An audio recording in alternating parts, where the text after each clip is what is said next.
Come, whoever you are welcome here. No matter your age, your size, the color of your eyes, your hair, your skin, you are welcome here. No matter your gender, whom you love, how you speak, or whatever your abilities, you are welcome here.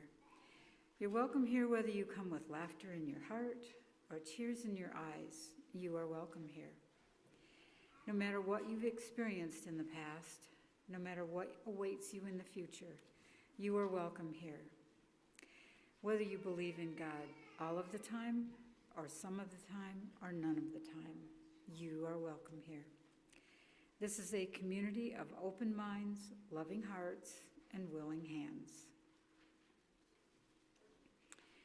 As we gather this morning, let us pause and acknowledge that the ground upon which we gather is the ancestral and current home of the Shoshone, Paiute, Goshute, and Ute tribes.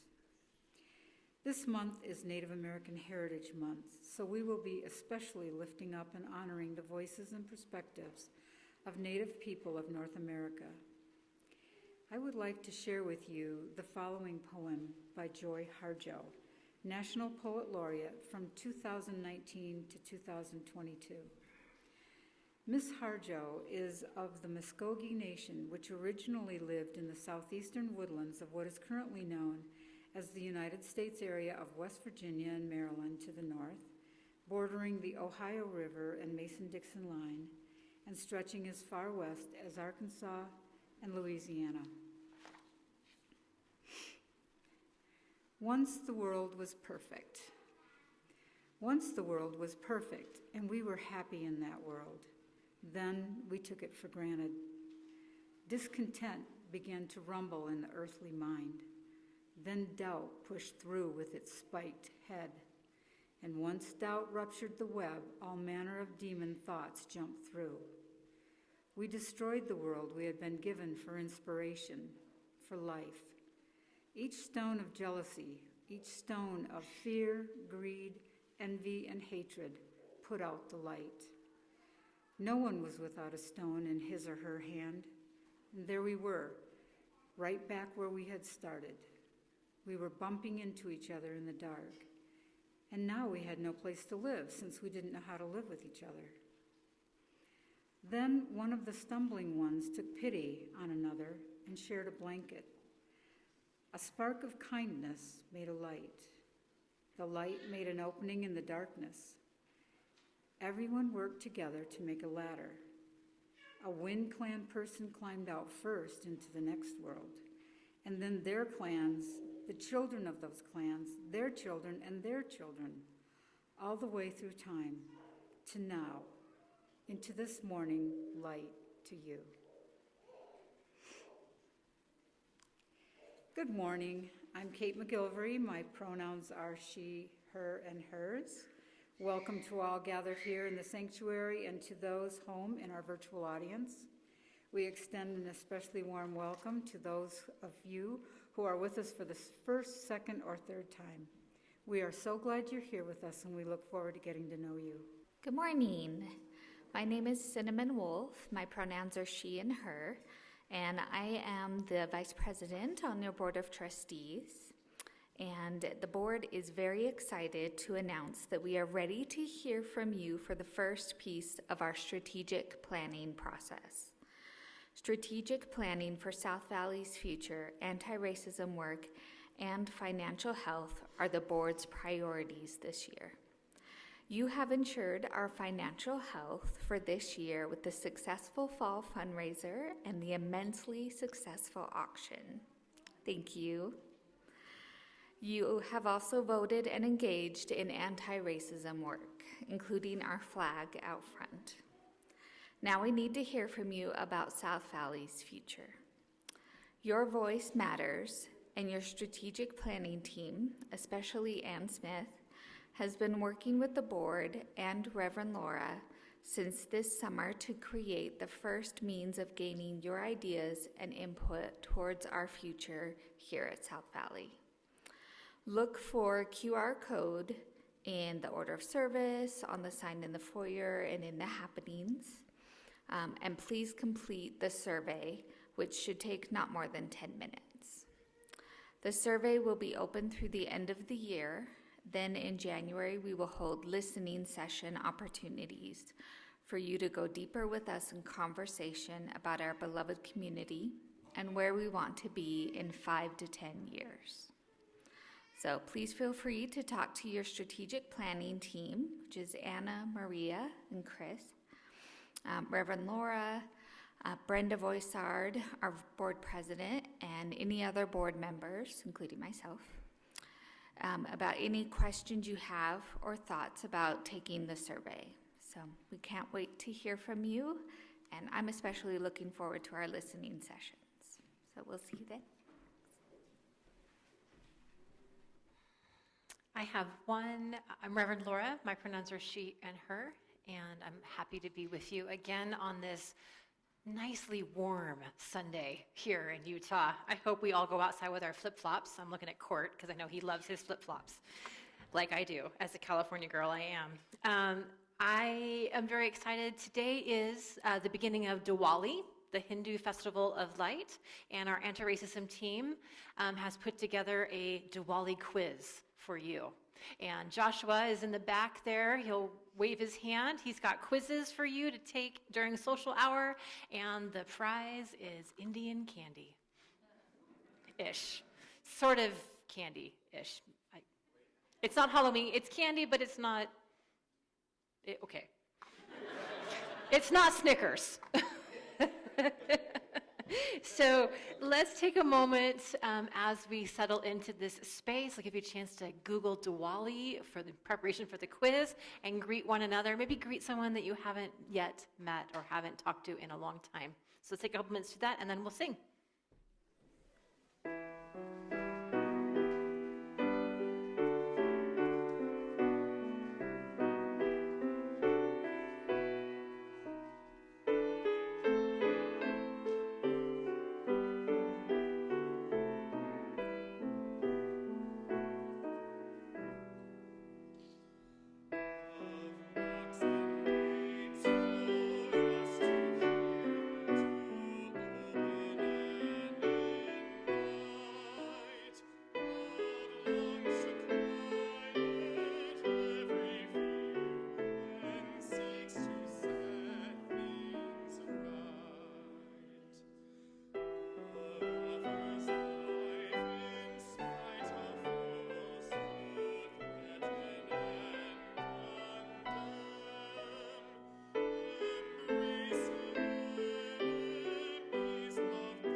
Rob's going to come forward and light our chalice, the symbol of our faith and the light of our commitments to love and justice.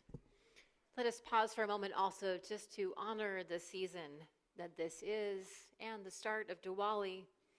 For those that are not familiar with the tradition of Diwali, it is understood to be the Hindu Festival of Lights, and it's celebrated by more than 1 billion people around the world.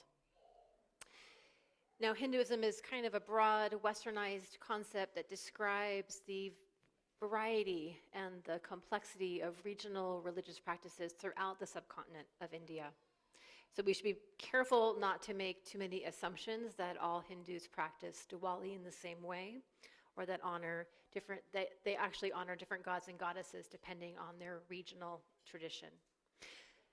What is important to know is that Diwali is an extremely joyful 5-day-long festival, and it is a time for family and friends to come together and reunite and renew the bonds of community. And of course, delight in delicious food. excellent parties in even better fashion. So let us light our chalice this morning. Please join me in saying our chalice lighting words. They're in your order of service. We light this chalice for the warmth of love, for the light of truth, and for the energy of action. Now I'd like to invite all of our young people and the young at heart to come forward if you wish and grab a comfy cushion, and we'll get ready to hear our story this morning. Nice. Morning. I am so glad to see all of you this morning. Glad you're here. We just heard a little bit about the festival of Diwali, and one of the things that you brought all kinds of cool stuff.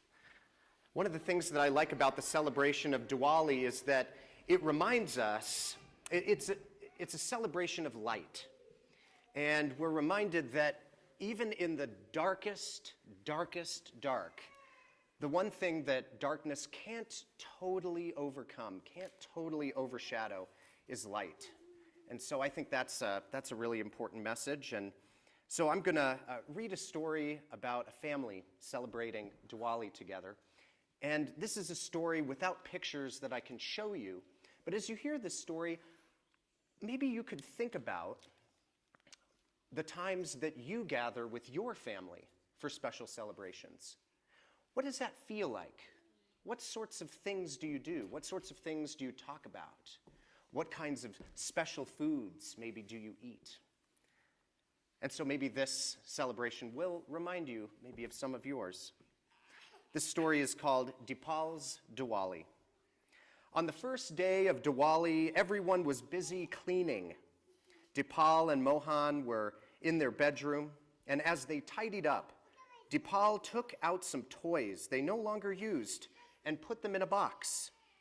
We can give these toys to someone else to play with, and that way we'll have more space.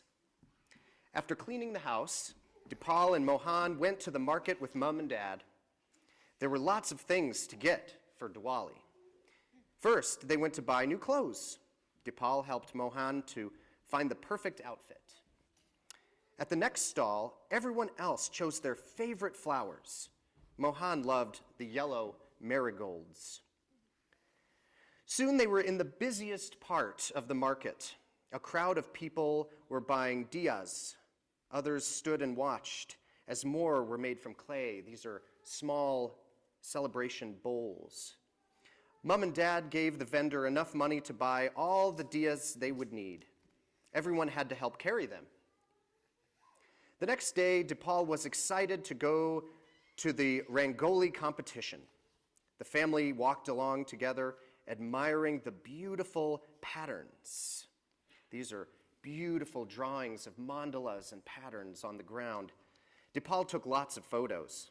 These will help us when we make a Rangoli at home, he said. Back at home, Mom and Dad and Dipal created their own colorful Rangoli design on the floor in the entrance of their house out of bits of sand, colored sand. Dad and Mohan came out with some flowers to add the finishing touch. Look, Mohan, said Dipal, this will welcome goddess Lakshmi into our home. Mom and Dad spent the rest of the day preparing lots of food and sweets for the celebration. Do you all look forward to the food that you have when you celebrate with your family? Oh, yeah. Yeah. Dipal and Mohan decorated the house, got ready for the morning. On the third day of Diwali, Mohan and Dipal woke up even earlier than usual. They washed thoroughly and then got dressed in their new clothes. It was time to visit the temple. And Mom and Dad carried the special food and sweets to offer to the goddess Lakshmi. Inside, they gave their offerings and prayed. Then everyone from town helped to decorate the temple. Back at home, Dipal showed Mohan how to place diyas around their home by the doors and windows. He told Mohan the story of Rama and Sita. When we light these lamps, these bowls are oil lamps. They will welcome home Lord Rama, said DePaul. As dusk fell, it was time for Lakshmi Puja. DePaul's family were joined by grandparents, aunts, uncles, and cousins to worship the goddess Lakshmi. DePaul's father used kumkum powder to apply tilak to everyone's forehead. The family prayed and chanted together. They offered to Lakshmi the delicious sweets they had made symbolically. Afterwards, the family shared a huge feast. Do you all ever get together with family members, maybe around the holidays especially, and have a nice big meal? Yeah. DePaul filled his plate with pakoras, samosas, and bhajis. Mohan smiled as he tried the sweet gulab jamun. When the meal was over, the family went outside for the fireworks. Mohan giggled and clapped as DePaul made different shapes with his sparkler. Happy Diwali, little brother, said DePaul. I hope you have a wonderful year. That's our story. That sounds like a wonderful celebration. Yeah. Sounds like Thanksgiving. A little bit. Definitely a lot of being thankful. Yeah. All right.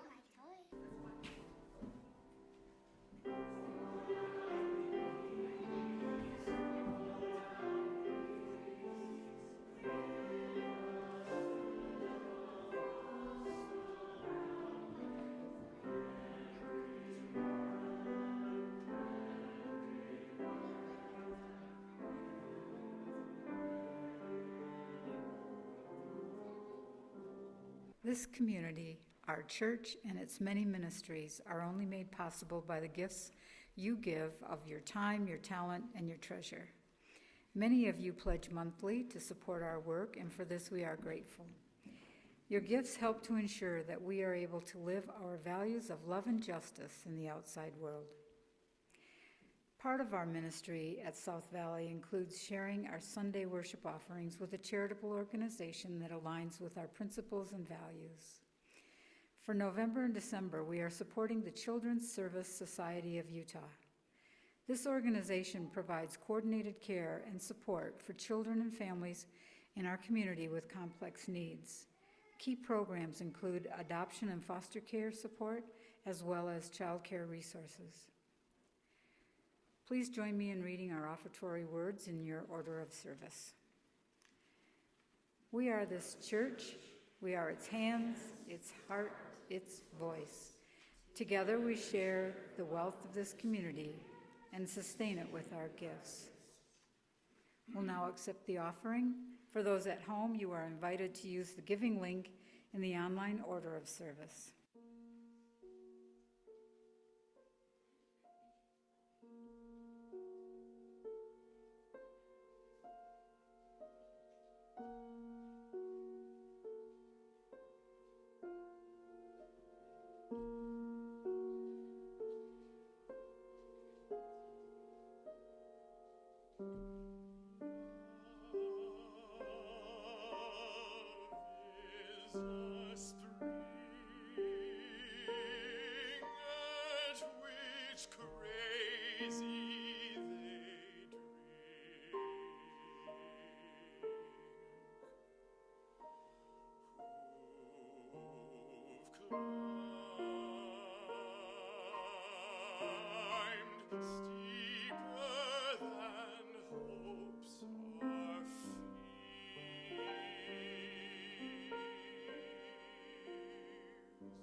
For all that we have received and all we have found the courage to give, may we be truly grateful. May these gifts be a blessing on South Valley and the Children's Service Society of Utah. And yes, I agree. I want to grok in fullness too, to that music that we were just treated to. Just as a quick reminder, John will be doing his doctoral recital next Sunday, the 19th, over at the university, and a bunch of us are going. We hope that you will join us and support him. He's been working on this for a long time. And all of the music today was composed by Rick.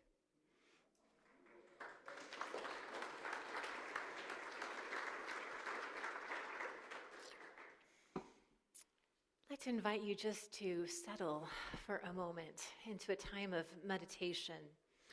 Meditation is something that we practice, not with a desire of getting it right, not with a desire of sometimes somehow achieving some blue light in the center of your mind, but just as an opportunity to notice, just to notice. So let us sit for 2 minutes this morning.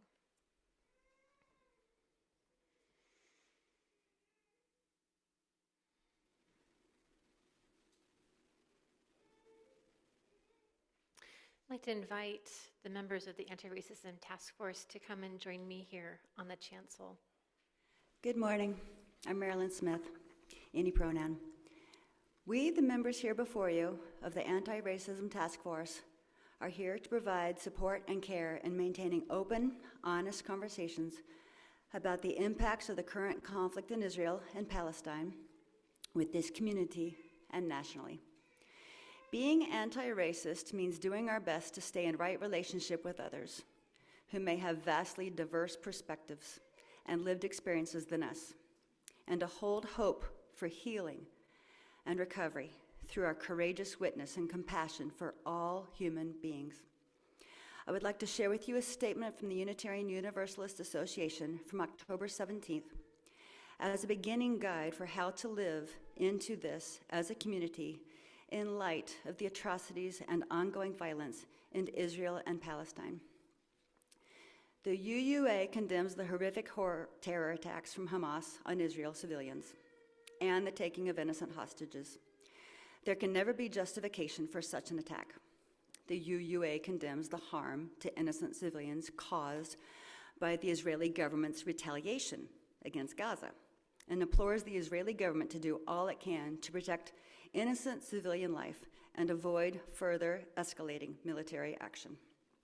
We call on Unitarian Universalists to continue to witness against anti-Semitism and Islamophobia and to side with love in this moment by urging their elected officials to leverage the considerable power of the U.S. government to push for an immediate and humane resolution to the crisis in Gaza, including total ceasefire, humanitarian aid access, and rescinding the evacuation order.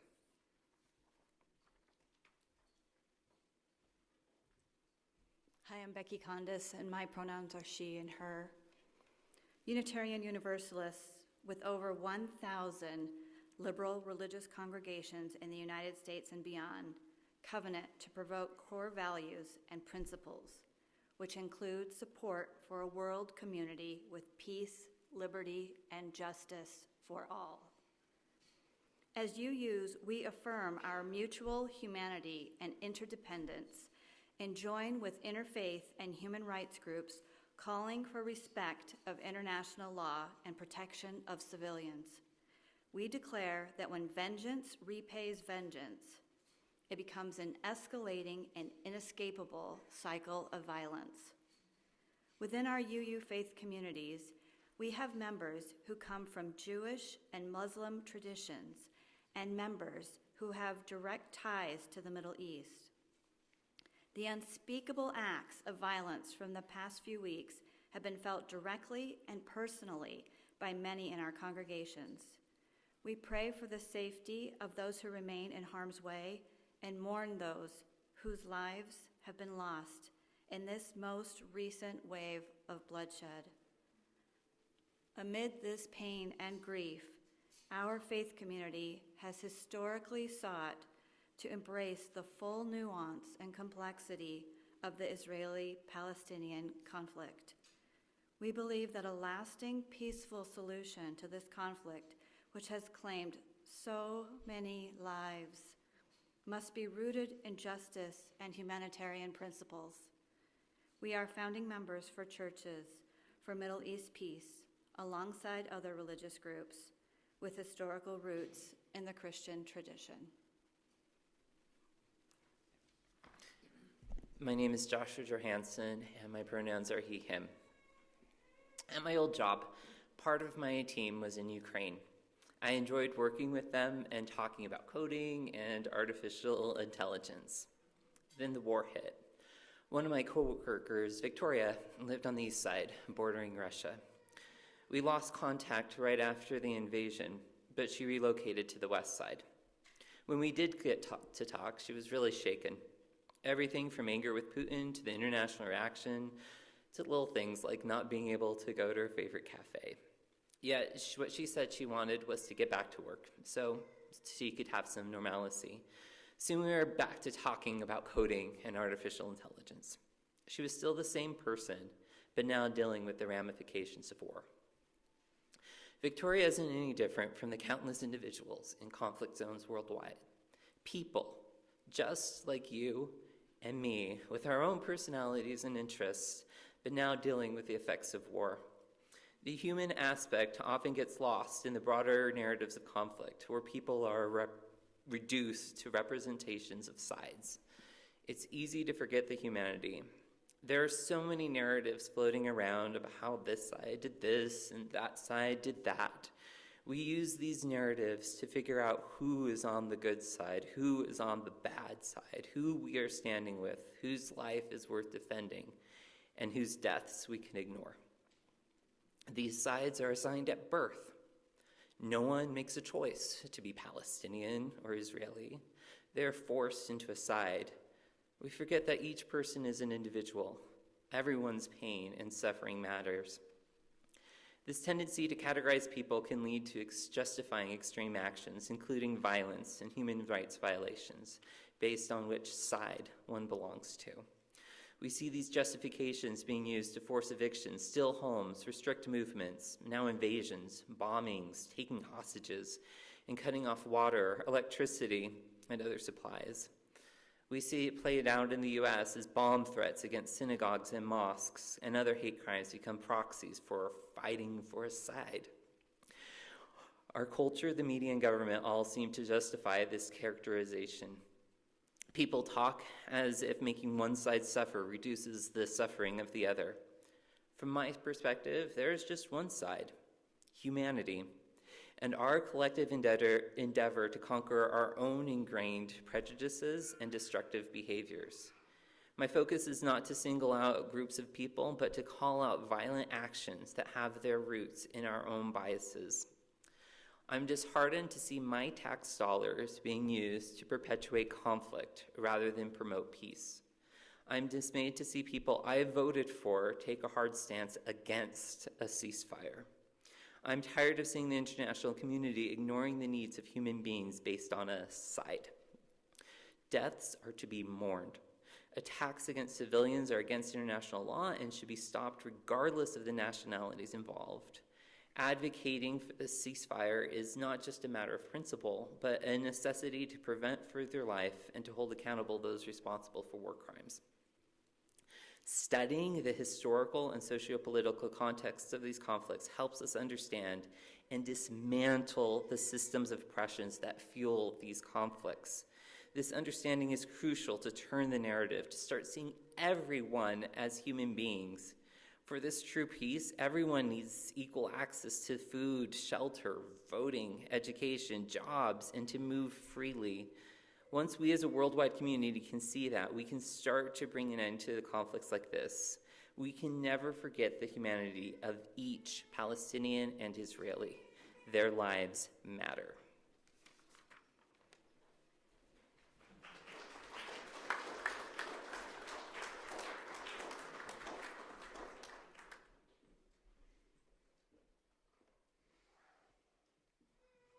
Thank you.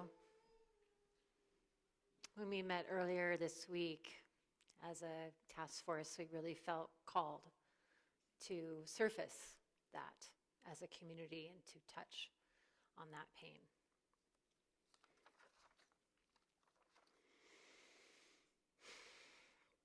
So here's how I like to enter or can enter into this context.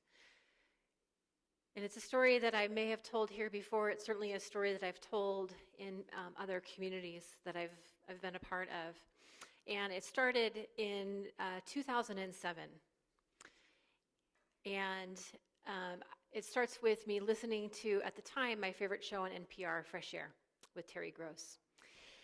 And the story was taking place at a time when there was another conflict breaking out between Israel and Palestine, and the guests on Fresh Air were discussing the complexities and the historical context of that time. And I think I was in my kitchen, just doing the things that one does in the morning when you have small children and you're trying desperately not to let the house be taken over by crumbs. And I remember just listening kind of lightly and just thinking, why don't they just solve that problem? And then I just kind of moved on with my day in that way, that privileged way that you can as an American and someone who has never experienced war. And yet, the universe wasn't done with me that morning. It's because a few hours later, one of my best friends then and still called me up, and I had been suffering from a sense of disappointment in the church of my childhood. And now this was 2007, and I had left the church of my childhood at 19. So it'd been like 10 years that I'd been nursing this wound in my heart about this idea of the religious right and how wrong they were. And so I had this tirade that I would sometimes go on. And today I decided to go on that tirade with my friend over the phone, and I was like, oh, these people, and that people, and this wound, and that wound, and da-da-da-da-da. And my friend turned to me and said, I notice that you've been angry about this for a really long time, and you never seem to go anywhere with it. It doesn't seem to heal, and it seems to be really causing you a lot of pain. And I thought about that, and in that moment, it was like my heart opened up, and I realized, oh, okay, thanks God. Here I was listening to Fresh Air, condemning those people for not solving their problems with anger, and then here's my own problems with anger right here displayed before me, my inability to get over that anger. And it started to have an impact inside my heart. But the universe wasn't done with me yet, because a couple of weeks later, a friend told me that I needed to start saying yes to challenges in my life. I was starting a coaching business at the time and struggling to get some clients, and so she said, you need to say yes to things. And I said, okay, challenge accepted. And I kid you not, 45 minutes later, another friend called me and invited me to go to Bible study. And I thought, really, God? This is what you've got in store for me today? No, I have to say yes to the very thing that I don't want to say yes to. And let me tell you, I had to go to Bible study, and I did not want to go. I was raised in a Christian church, and at that point it was unchurched, just for the context for that. But I went, and I went for 3 years. And it was really hard. It was really, really hard for me to go, because I did not agree often with the other women that were there. I did not agree. But I learned by showing up every single week that these women were beloved human beings. And I began to learn how not to strip others of their humanity just because I don't agree with them, just because I have a different kind of theology from them. I learned that humility is a big part of the human journey, especially for me, and that nuance is important, that ethics are pesky, and that it's important not to cover fear and sadness with anger. So it changed me. Those friends and that experience changed me, and it has changed how I think about the conflicts in the world. In fact, this context of this conflict in Israel and Palestine now. I think more about the intersections. I think more about what compassion can do in this situation. When I find myself going into that binary response of you should just solve this problem, I try to hold my mind open just a little bit longer. I try to hold open my mind a little bit longer and to be able to see how my upbringing, my culture, my social location, my privilege, how these shape how I understand the narratives that are before me, and how the information that I am consuming from NPR and the Washington Post and the Atlantic are just that. They're sources. They're not the whole of the picture. It helps me to understand that listening comes first. Listening for what is not mentioned, what is not lifted up, what is not said. That peace, real peace, is hard. It's hard work. Real peace is not a simple layering over of calls for unity. Because a call for unity comes from a place of privilege. True peace requires being fundamentally committed to nonviolence, which is not the same as an absence of violence. The kind of peace that I hope that we can be committed to as a congregation requires paying attention to how we are showing up in the world, how we are impacting one another, how we are opening the doors of curiosity and respect, how we are recalling and invoking and walking our shared humanity. True peace requires resisting simplification and not pushing for resolution, even though we want there to be resolution. To let instead the pain that is occurring to be on its own and not try to shape it to fit a narrative, to not try and make it go away because it's too hard to bear. I think of this as being somewhat similar, and the metaphor is limited, but bear with me. I think of it as being similar to a wound that we have when we cut our finger. That when I cut my finger or you cut your hand while cooking or something like that, you don't actually heal the wound yourself. Your job is to clean it and cover it and keep it from getting further injured. But there's no conscious process on your part that makes that cut heal. It heals on its own. And your job is to stay out of the way, to not put your expectations onto how quickly that wound will heal so it doesn't, get in your way for the next day. I think that healing towards peace requires a similar process. To understand that there are some wounds that are so deep that they might not ever heal. There are some wounds so deep that they might not ever heal. Those of you who have medical experience may have heard of things called a Kennedy ulcer. It's a wound that does not heal. There are wounds in our humanity and in our cultures that are similar. They cannot heal. All we can do is care for the human beings, love them, be compassionate with them, care for them. But we cannot have the expectation that it will heal in a timeline that makes sense to us.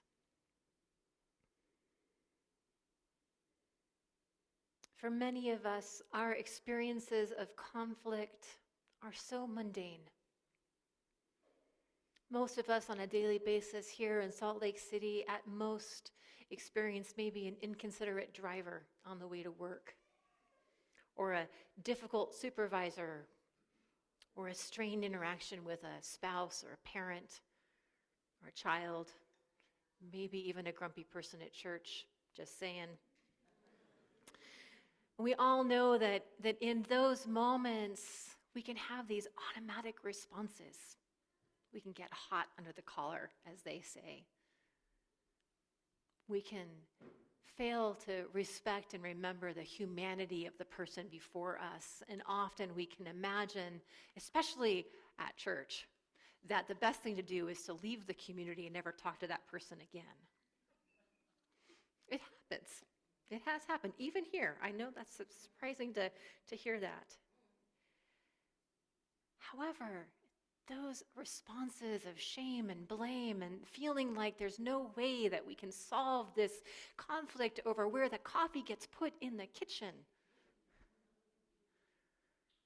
can be a proxy for us to understand on a micro level that wading into the really big stuff takes a level of courage and a level of commitment and resilience and a deep patience, unlike most of us have ever had to endure.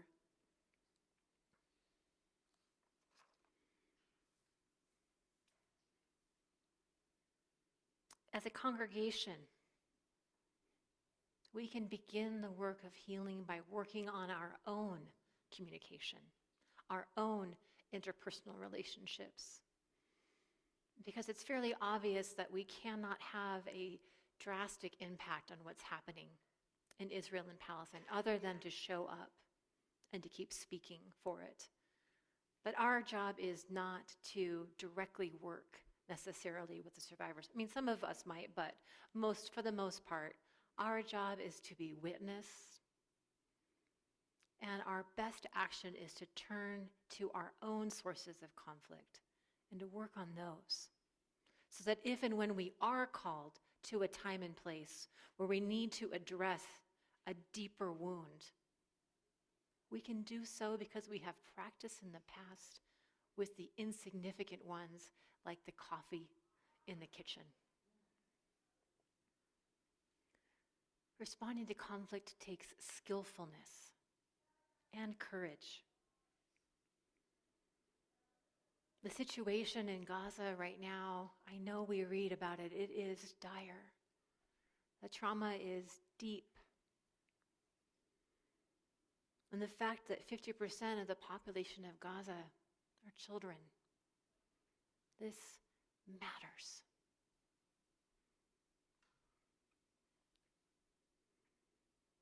A ceasefire, we know, is critical, not because it's politically expedient, but because there will be no healing unless and until we begin to have accountable conversations about harm. Holding accountable those that would treat children, like those children, as targets of war, or disregard their presence in attempting to achieve a military outcome. We can do better than this. But it requires, again, holding open our hearts, even as it hurts, to avoid that oversimplification.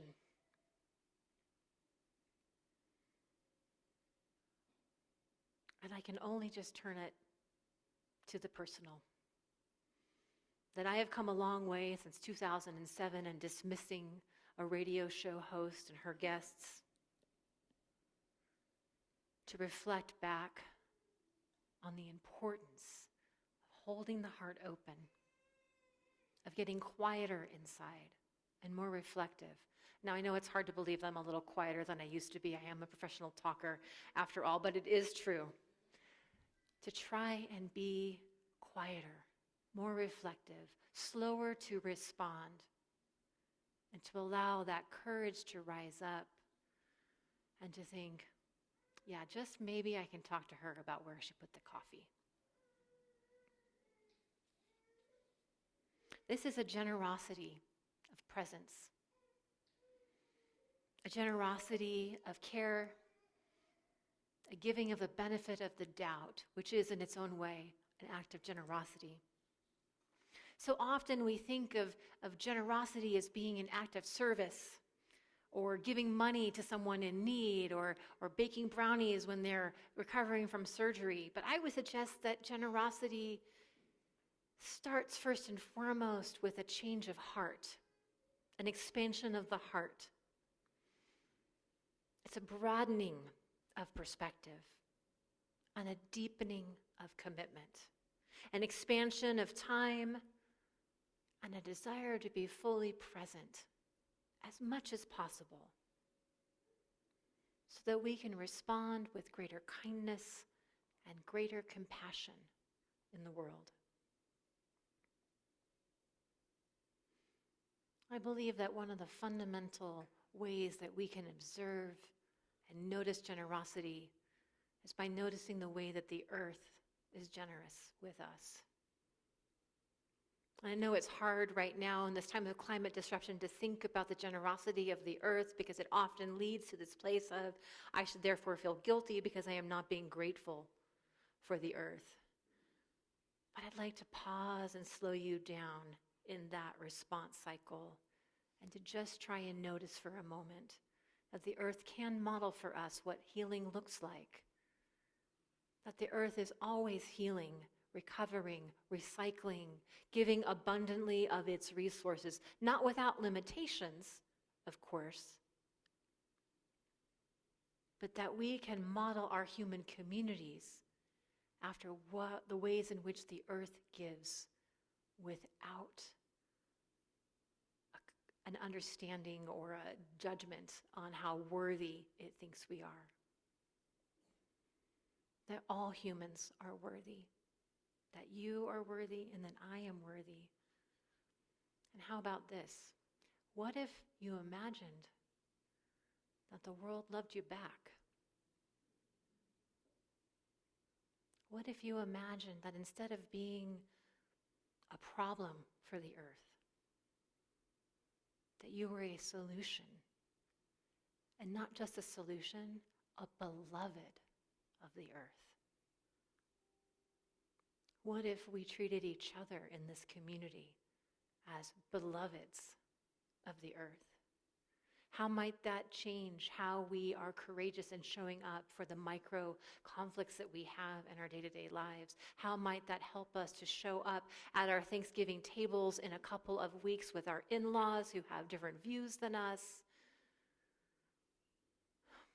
How might that engender us to have a more authentic and generous conversation?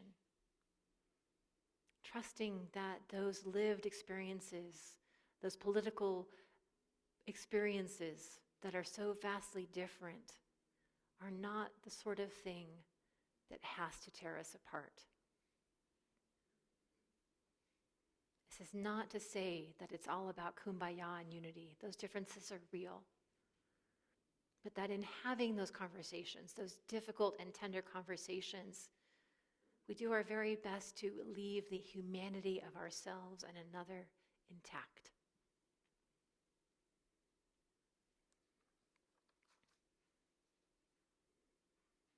And believe that it is the only way that we can move forward in our world, is by being open-hearted, being creative, being curious, and allowing that to lead our actions towards kindness and compassion.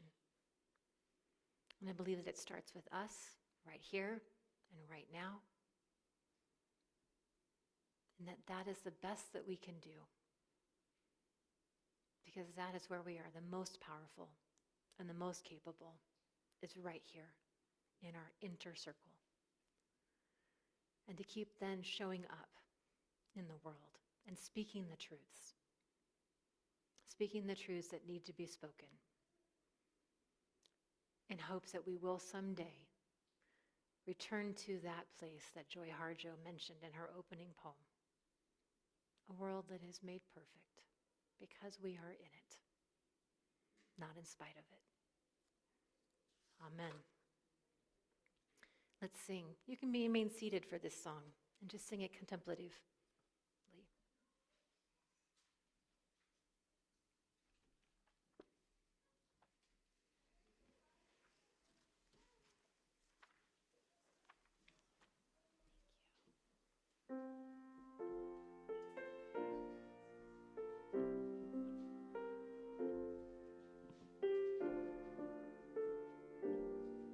3 times.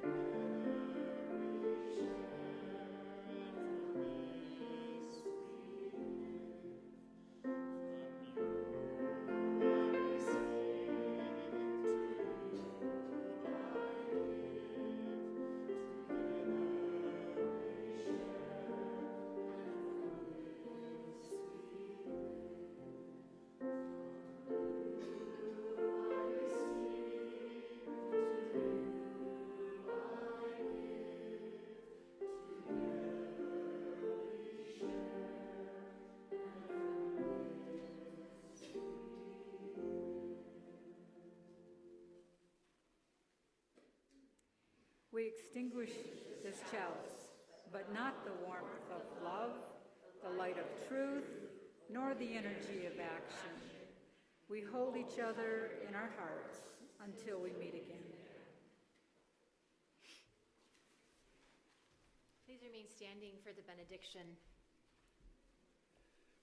This is a shared gift from myself and Cate. It's a cento, which is basically a fancy word for a mashup of 2 poems.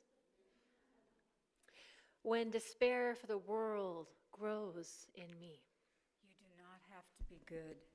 and I wake in the night at the least sound in fear of what my life and my children's lives might be, You do not have to walk on your knees for 100 miles through the desert, repenting. I go and lie down where the wood drake rests in his beauty on the water and the great heron feeds. You only have to let the soft animal of your body love what it loves. I come into the peace of wild things. Tell me about despair, yours, and I will tell you mine. Who do not tax their lives with forethought of grief. Meanwhile, the world goes on. Meanwhile, the sun and the clear pebbles of the rain are moving across the landscapes, I come into the presence of still water, over the prairies and the deep trees, the mountains and the rivers. and I feel. Meanwhile, the wild geese, high in the clean blue air, are heading home again. And I feel. Whoever you are, no matter how lonely, the world offers itself to your imagination, calls to you like the wild geese, harsh and exciting. Above me, the day-blind stars waiting with their light. Over and over, announcing to your place. For a time I rest in the grace of the world and am free. In the family of things. Please be seated for the postlude. And let's just walk down.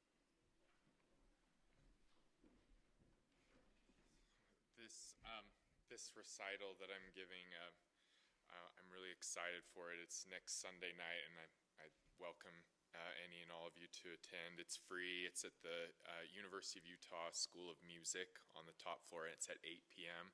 And I'm just particularly thrilled and honored to be performing these songs on the program that were composed by Rick. So here's the third one for you.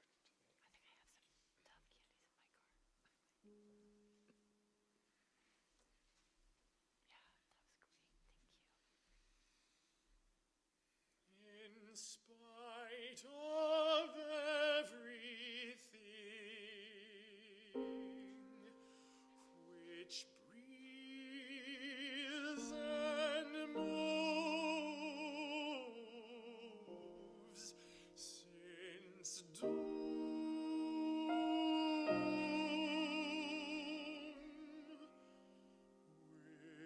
white longest hands, neatening each crease, will smooth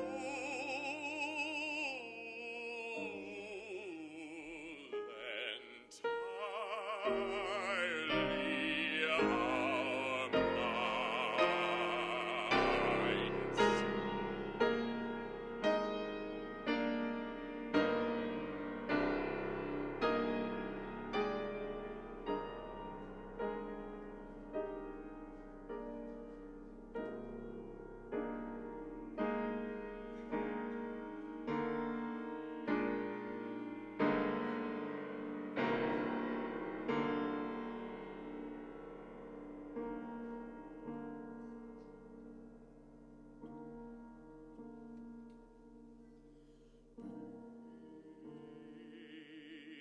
Before